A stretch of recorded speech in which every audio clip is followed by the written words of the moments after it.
नमस्कार साथियों, स्वागत है आप सभी का आपकी अपनी पाठशाला पर। मैं हूं अंकित अवस्थी। हाल ही में जिस तरह से अमेरिका ईरान को लेकर के मैक्सिमम प्रेशर की टेक्निक अपना रहा है, कल तक का अपडेट है कि ट्रंप ने लिमिटेड सैन्य कार्रवाई के बारे में भी रुझान जाहिर किया है। लेकिन इस बीच में अमेरिका को एक बड़ा झटका लगा है और वो झटका है अमेरिका का साथी यूके पीछे हट गया है और उसने कहा है कि यदि आप हमारे एयर बेसिस का इस्तेमाल करने की सोचते हैं तो हम आपके साथ नहीं हैं। कुल जमा अर्थ यह है कि आज से कुछ समय पहले मैंने आपको डियागो गार्सिया, जो इंडियन ओशियन के अंदर एयरबेस है जिसको लेकर ट्रंप ने ब्रिटेन को स्टूपिड तक करार दे दिया था, उस पर चिढ़े यूके ने यानी ब्रिटेन ने अमेरिका को ही डियागो गार्सिया से हमला करने से रोक दिया है। कहा है कि चूंकि यह जगह हमारी है, यहां से आप ईरान पर हमला नहीं करेंगे। क्या ईरान के समर्थन में यूके आ गया है या फिर यूके आत्मसम्मान की लड़ाई लड़ रहा है? आफ्टर ऑल ये मसला क्या है? डियागो गार्सिया को लेकर के जगह यूके की है तो फिर अमेरिका कर क्या रहा है? हालांकि मैंने पहले भी कई बार आपको बताया है, लेकिन इस विषय को आज फिर से एक बार डिस्कस करेंगे क्योंकि ये हिंद महासागर में स्थित एक ऐसा आइलैंड है जो है तो मॉरिशस का, कब्जे में इस समय यूके के पास है। यूके ने किराए पर दे रखा है अमेरिका को। पहले तक यह मामला पूरी तरह से यूके के पास ही था, लेकिन पिछली साल अंतरराष्ट्रीय अदालतों के दबाव के चलते यूके ने इसे वापस मॉरिशस को लौटा तो दिया और कहा कि अगले 100 साल के लिए हमें इसे लीज पर दे दो, और उसे आगे सबलेट कर दिया अमेरिका को। अमेरिका यहां पर लंबे समय से अपना एयरबेस चला रहा है।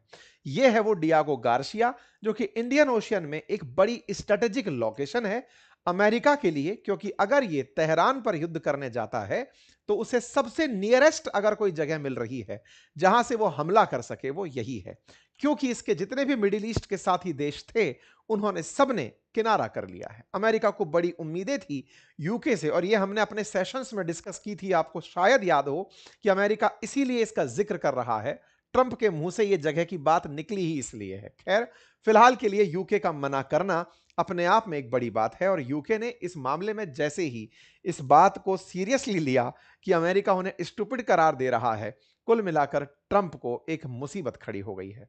फिलहाल के लिए आपको याद होगा, आज से कुछ दिन पहले मैंने एक सेशन किया था, लगभग 1 महीने पहले, जिसमें स्टूपिड है ब्रिटेन ऐसा कहकर के ट्रंप ने बेइज्जती करी थी ब्रिटिशर्स की।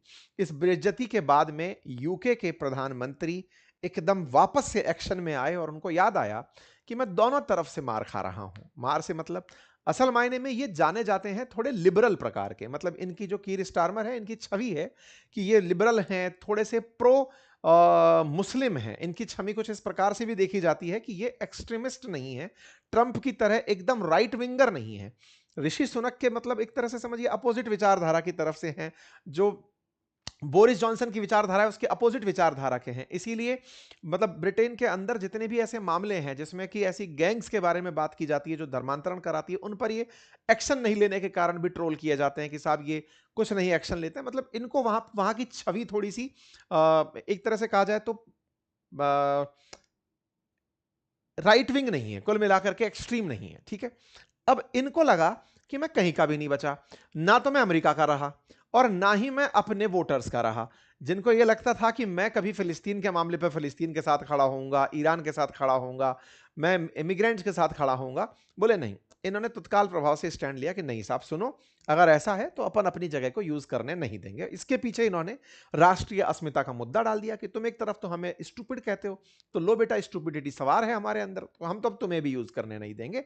न्यूज निकल कर आती है, UK denies Trump request to use the key basis for the Iran strike. इस बीच में इस सारी घटना को आगे और डिटेल में चलेंगे, लेकिन उससे पहले एक हमारा अनाउंसमेंट भी सुन लीजिए, और वो अनाउंसमेंट आप सभी साथियों के लिए बेहद काम का है। मेरे प्यारे साथियों, बदलते वक्त में पढ़ाई के तरीके बदल रहे हैं।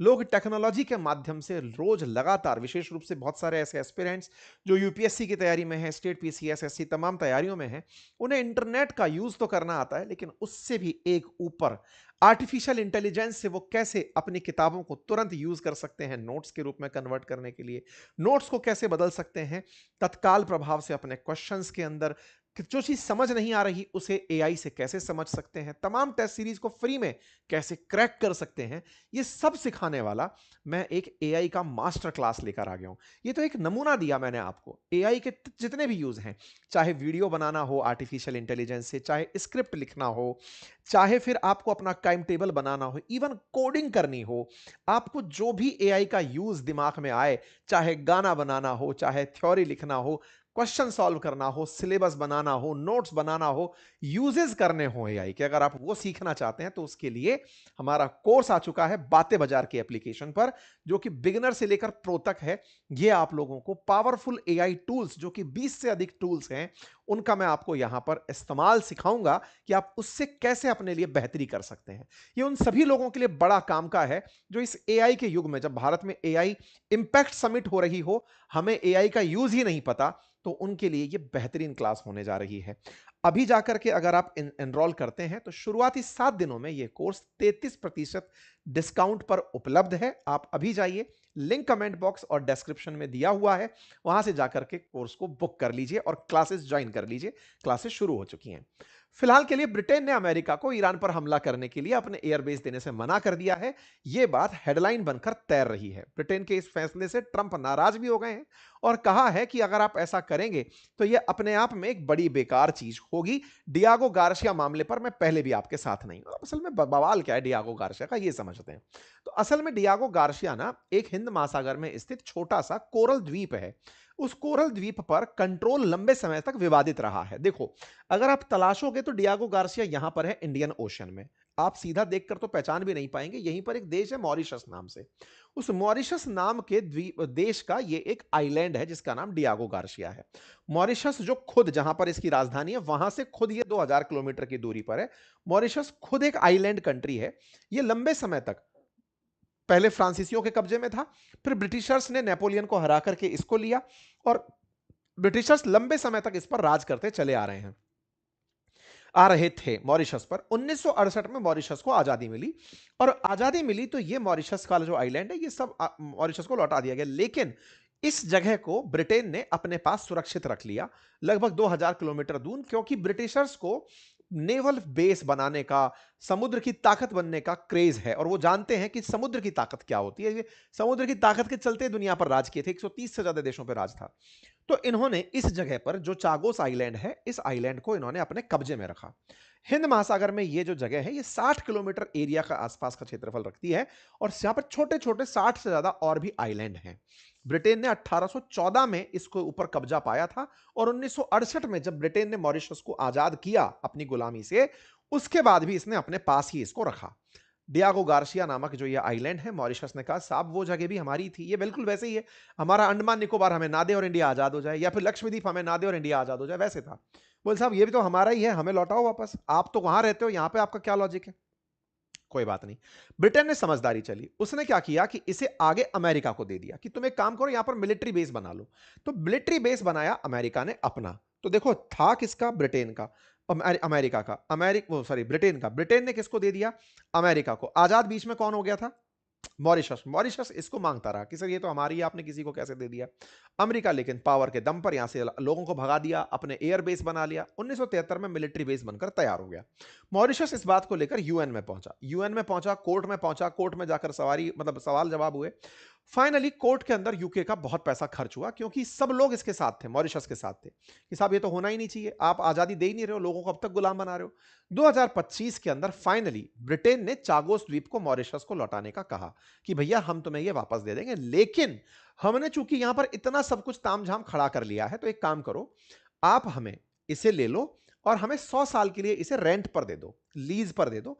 इसके बदले में पैसे ले लो हमसे, हम तुम्हें रेंट दे देंगे, पैसा दे देंगे। इस बात को लेकर के इन लोगों की ब्रिटेन की मॉरिशस से बातचीत चल रही है। यह बातचीत ट्रंप को पसंद नहीं आई। अचानक क्यों नहीं पसंद आई? मामला 2025 का है, तो क्या हुआ? 26 में मामला अमेरिका ईरान का हाइट पकड़ने लगा। तो अमेरिका को याद आया कि हमारे को तो हमला करने के लिए डियागो गार्सिया की जरूरत पड़ेगी। अब आप पूछेंगे ऐसा क्यों? क्योंकि डियागो गार्सिया की लोकेशन बड़ी प्राइम है, वहीं से ही अमेरिका तेहरान पर हमला कर सकता है। अदरवाइज तो अमेरिका बहुत दूर बैठा हुआ है, वहां से तो हमला करने के लिए पहुंचने में दिक्कत आ सकती है। B2 बॉम्बर जैसे बॉम्बर भले ही पहुंच जाए, लेकिन दूरी बहुत है। तो ऐसे में इनको नजदीक एक जगह चाहिए थी। तो अचानक अमेरिका को याद आया कि ये तो इसको देने की बात कर रहे हैं, इससे तो हम हमला ही नहीं कर पाएंगे। अमेरिका पहले तक ईरान के खिलाफ पूरे मिडिल ईस्ट के देशों को, चाहे यूएई हो, कतर हो, सऊदी हो, इनको यूज करना चाहता था। लेकिन अब इन देशों ने भी मना कर दिया, हम अपनी जगह यूज नहीं करने देंगे। तो ऐसे में इस जगह के चलते अमेरिका नाराज है। अभी ताजा खबर, ट्रंप ने कुछ 2 दिन पहले ही कहा कि देखो, मैं डियागो गार्सिया को, जो कि यूके का है, उसे यूज करना चाहता हूं। किस चीज के लिए? उस पर हमला करने, ईरान पर हमला करने के लिए। और जो इनका एक फेयरफोर्ड करके एयरफील्ड है ब्रिटिशर्स का, ब्रिटेन में, इंग्लिश चैनल के पास, उसे भी मैं यूज करना चाहता हूं ईरान पर हमला करने के लिए। यह बात जब बाहर निकलकर आई तो भाई साहब, डियागो गार्सिया पर अगर यूज हुआ तो ईरान ने कहा कि अगर आपने वो यूज किया हम पर हमला करने के लिए तो हम डियागो गार्सिया को टारगेट करेंगे। तो ईरान ने इनको 20 तारीख को धमका दिया। अब यह बात बाहर निकल कर आई दुनिया भर के देशों में, मतलब ईरान के जो प्रतिनिधि हैं यूएन में, वो यूएन में पहुंच गए कि सर, खुलेआम धमकी दे रहा है कोई आदमी, कह रहा है कि डियागो गार्सिया से जाकर मैं हमला करूंगा। ये कोई बात हुई क्या? रोको आप, ऐसे कोई धमकी थोड़ी दे सकता है। कोई बात नहीं साहब। ब्रिटेन कह रहा है हमसे कोई पूछ ही नहीं रहा। ब्रिटेन के प्रधानमंत्री को इस बात की ताकत है कि वो अपने बेस को किस काम के लिए यूज होने दे। ब्रिटेन के प्रधानमंत्री ने कहा नहीं भाई साहब, अपन इसका यूज नहीं होने देंगे, आप हमसे तो पूछो। इसके पीछे के कारण क्या हो सकते हैं वो बात तमाम है कि अमेरिका और ब्रिटेन के बीच में अब बन नहीं रही है, क्योंकि अमेरिका ऑलरेडी 750 बेसेस दुनिया में रखता है।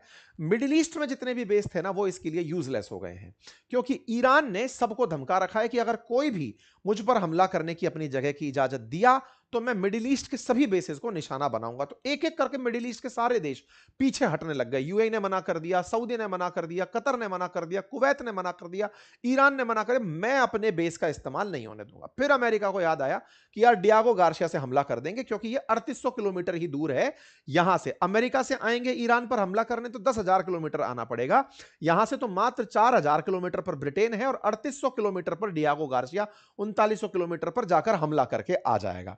इन्होंने इसको एक ऑप्शन रखा कि यहां से अगर हमला करने नहीं जा पाएंगे ईरान पर तो यहां से कर लेंगे। ईरान ने कहा कि बेटा तुम अगर जाओगे हम यहां पर मिसाइल मार देंगे। तो कुल मिलाकर ब्रिटेन ने कहा मैं अपनी जगह को भाई साहब इस तरह नहीं होने दूंगा, मैं यहां से हमला नहीं होने दूंगा। कुल मिलाकर इन दोनों के बीच में अब ठन पड़ी है। बात चाहे जो भी हो, ट्रंप का दुनिया को साथ लेकर ना चलना हो या ब्रिटेन को ग्रीनलैंड के मामले पर आइसोलेट कर देना हो, ये तमाम सवाल हैं जिन्हें उठाकर आप ये तो सोच ही सकते हैं कि ट्रंप जिस प्रकार से एकला चालोरे चल दिए थे ना दुनिया को बिना साथ लिए, उनके करीबी सहयोगी इनसे दूर हो रहे हैं। सोचो, नाटो के मेंबर जिसने कभी जाकर के अफगानिस्तान में युद्ध लड़ा हो, आज अमेरिका उसको भी अपने साथ नहीं पा रहा है। यह अपने आप में एक बड़ा सवाल है। कुल मिलाकर अमेरिका को अब अपनी विदेश नीति पर रीथिंक करना पड़ेगा, क्योंकि ग्रीनलैंड के मुद्दे पर जिस तरह से उन्होंने यूरोप को साथ किनारा कर दिया था, आज सोचने वाली बात है कि यूके ने उनको उसी मामले पर, क्योंकि पहले बेइज्जती करी कि अफगानिस्तान में यूके के सिपाही कर ही क्या रहे थे, उनका प्रिंस खुद युद्ध लड़ रहा था और उसको इन्होंने बेइज्जत कर दिया। तो अमेरिका ने ना अफगानिस्तान के मामले पर यूके को बेइज्जत किया, फिर चागोस मामले पर इनको स्टूपिड कह दिया, फिर इनकी लोकल राजनीति को प्रभावित किया। तो इनने कहा सुनो भाई, हम तुम्हारे साथ नहीं है। कुल मिलाकर इनको साथ छोड़ दिया। अब ऐसे में ट्रंप इस बात पर बौखलाए तो हैं और इनको धमका रहे हैं कि तुम समझो भैया, दुनिया के देशों, अगर हमको तुम नहीं मानोगे अपना तो कैसे काम चलेगा। मार्को रूबियो बोल रहे हैं कि हम तो खुद अमेरिकन जो हैं वो यूरोप के बच्चे हैं, आप हमें अलग कैसे रख रहे हैं। कुल मिलाकर के दुनिया की विदेश नीति को ट्रंप ने तहस नहस कर दिया है। उनका नजरिया चाहे जो भी हो, फिलहाल उनका एक ताजा बयान तैर रहा है कल का ही कि जाके छोटा सा हमला ईरान पे करिए और मेरी बात तो रह जाएगी। ईरान लेकिन बहुत ज्यादा आगे जा चुका है, उसको पता है कि एक बार अब तुम आगे बढ़ो, अब तुम्हें जो रिटेलिएशन मिलेगा ना। ईरान ने क्या है, अपनी रेजिलियंस इतनी बढ़ा दी कि वो कह रहा है कि मैं तुम पे हमला नहीं करूंगा अमेरिका, तुम्हारा प्रभाव खत्म कर दूंगा इस क्षेत्र से। मिडिल ईस्ट में जो तुम आए दिन घुसाते हो, 50,000 सैनिक बिठा रखे हैं तुमने इस क्षेत्र में, तुम्हारे बेसिस को टारगेट करूंगा और उससे तुम्हारा प्रभाव खत्म हो जाएगा कि तुम अपने अपने साथ वालों को नहीं बचा पाए। मुझे कहीं और जाना ही नहीं है, तुम्हारे दोस्तों को मारूंगा, तुम अपने आप सुधर जाओगे। ये थॉट अपना करके ईरान चल रहा है। खैर जो भी हो, आपको ये जानकारी कैसी लगी, अपनी जानकारी, अपनी राय कमेंट बॉक्स में बताएं। फिलहाल के लिए इतना ही। जानकारी पसंद आई हो तो साथियों से साझा करें। और हाँ, हमारे सेशंस में जो बिग अनाउंसमेंट जुड़ गया है वो इस बात का कि अगर आप चाहते हैं कि अपनी पढ़ाई को, अपनी नौकरी को, अपनी अपनी नॉलेज को एनहांस करना चाहते हैं, तो बहुत सारे एआई टूल्स, 20 से भी ज्यादा एआई टूल्स मैं अपने कोर्स में आपको सिखा रहा हूं। जल्दी से जाकर उन्हें ज्वाइन कर लीजिए। फिलहाल के लिए इतना ही। कोर्स बातें बाजार की एप्लीकेशन पर है, लिंक उसका कमेंट बॉक्स में है और अर्ली मूवर्स के लिए शुरुआती 7 दिन में 33% का ऑफ दिया गया है। धन्यवाद।